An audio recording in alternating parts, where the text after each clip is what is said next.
Hi everyone, thank you for watching my video. Please like, share and subscribe my channel. Please support me. So ಈಗ question time and work related ಕ್ವೆಶನನ್ನು ಮತ್ತೆ ನೋಡೋಣ.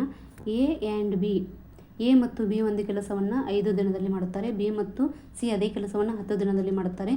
C ಮತ್ತು A ಅದೇ ಕೆಲಸವನ್ನು 15 ದಿನದಲ್ಲಿ ಮಾಡುತ್ತಾರೆ. ಒಂದು ವೇಳೆ ಎ ಬಿ ಸಿ ಮೂವರು ಸೇರಿ ಆ ಕೆಲಸವನ್ನು ಮಾಡಿದರೆ ಎಷ್ಟು ದಿನದಲ್ಲಿ ಕೆಲಸ ಮುಗಿಯುತ್ತದೆ? ಸೊ ಇಲ್ಲಿ ಎ ಪ್ಲಸ್ ಬಿ ಏನು ಕೊಟ್ಟಿದ್ದಾರೆ 5, B plus C 10, C plus A 15. So ಇಲ್ಲಿ 5, 10, 15ರ ಎಲ್ ಸಿ ಎಮ್ಮನ್ನು ಕಂಡು ಹಿಡ್ಕೋಬೇಕಾಗುತ್ತೆ. ಸೊ 30 ಬರುತ್ತೆ ಎಲ್ ಸಿ ಎಮ್.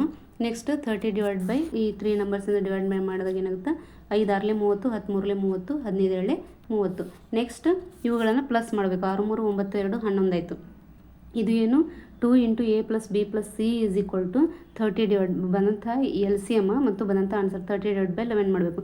ಇಲ್ಲಿ 2 ಎ 2 ಬಿ 2 ಸಿ ಇರೋ ಕಾರಣ 2 × A plus B plus C ಮಾಡಿದ್ವಿ. 30 ಡಿವೈಡ್ ಬೈ 11 ಬಂತು. ನೆಕ್ಸ್ಟ್ ಇಲ್ಲಿ ಡೈರೆಕ್ಟಾಗಿ ನ್ಯೂಮರೇಟರ್ಗಳನ್ನು ನಾವು ಕ್ಯಾನ್ಸಲ್ ಮಾಡ್ಬೋದು. 2 1 2 15. Next A plus B plus C ಏನಾಯಿತು 15 ಡಿವೈಡ್ ಬೈ 11 ದಿನಗಳು ಅಥವಾ 1.36 ದಿನ ಬೇಕಾಗುತ್ತದೆ. ಸೊ ಎ ಬಿ ಸಿ ಮೂವರು ಸೇರಿ ಆ ಕೆಲಸವನ್ನು 1.36 ದಿನದಲ್ಲಿ ಮಾಡಿ ಮುಗಿಸುತ್ತಾರೆ.